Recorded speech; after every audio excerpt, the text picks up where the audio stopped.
Are tanks obsolete?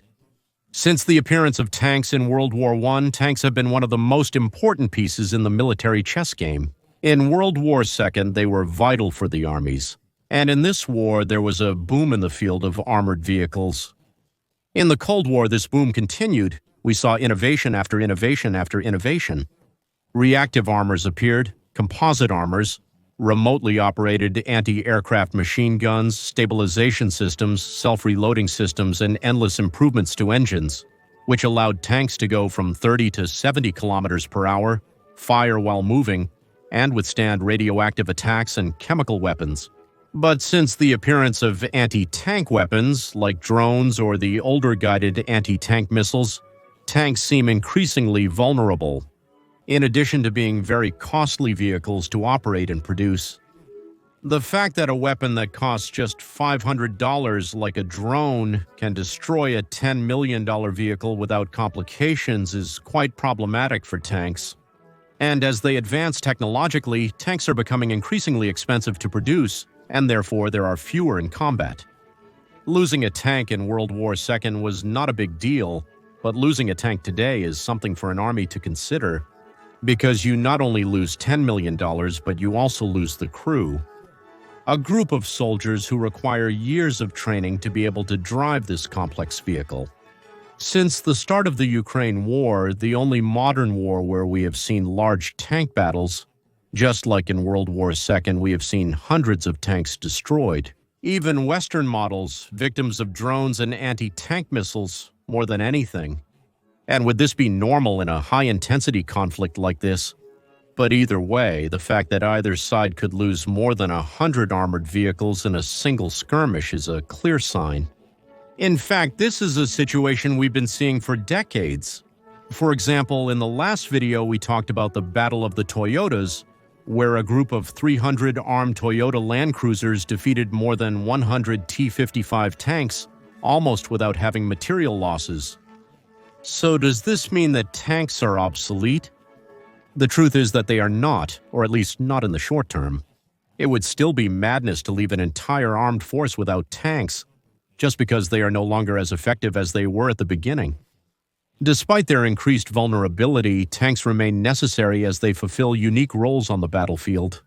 Also, if we look a little at the Ukrainian conflict, we have only seen old models of Soviet tanks, and some Western tanks. We have not seen modern tanks, such as the T-14 Armata or the Merkava Mk4, or also the modernized versions of the Abrams, like the Abrams A1 and A, two Americans.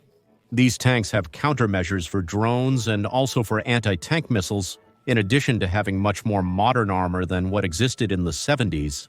Destroying a modern tank is difficult due to these countermeasures. There are systems like active protection systems, which create a magnetic field that affect the guidance systems of missiles, causing them to deviate. There are also reactive armors, which explode upon impact, damaging the missile or the projectile heading towards the tank. In addition, there is also the tank's last line of defense, which would be its main armor, which, of course, as we mentioned, are much more modern than those that existed in the 70s, the era when the T-72 was made, even talking about the T-72. These tanks have the ability to withstand several anti-tank missile shots as long as they are not hit in vulnerable places, although obviously these tanks are still extremely vulnerable to these missiles. So I believe the problem is solved exactly as it has been solved throughout the 20th century, with more innovation, trying to technologically improve the tanks to put them at the forefront.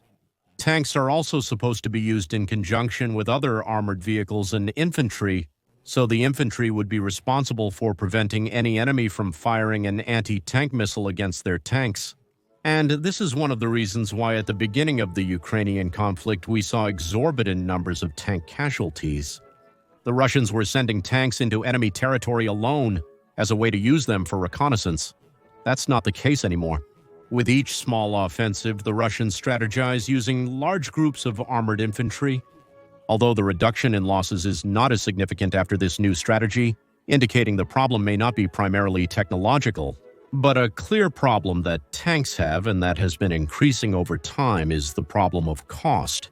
Tanks have been becoming increasingly cutting-edge since World War II with complex technologies that make them more resistant to any type of attack. But this brings a problem, and that problem is the cost.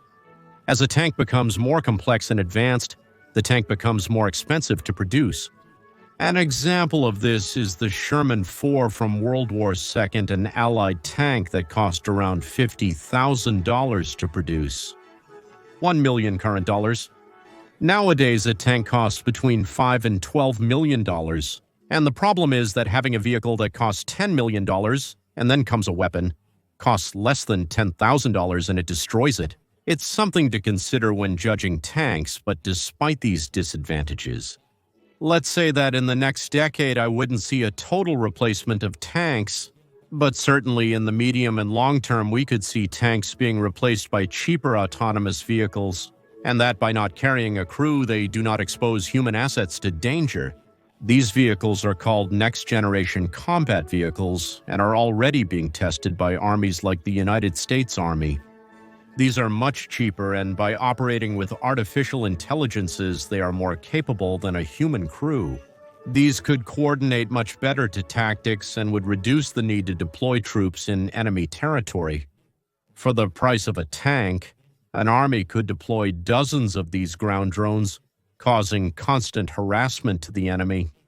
Tanks have been declared obsolete since they were created. Every time a new anti-tank weapon came out, experts assured it was the end of the tank. And despite all of this, tanks have not stopped evolving and adapting to new needs. So it is most likely that the tank will not disappear as such, but will adapt to the new needs of the present and future battlefields. So, answering the question at the beginning of the video, tanks are not obsolete and will not be in the short and medium term. They will simply adapt to the new battlefields, as they have always done. In the future, we may see smaller, faster, and autonomously driven tanks fighting on the battlefield.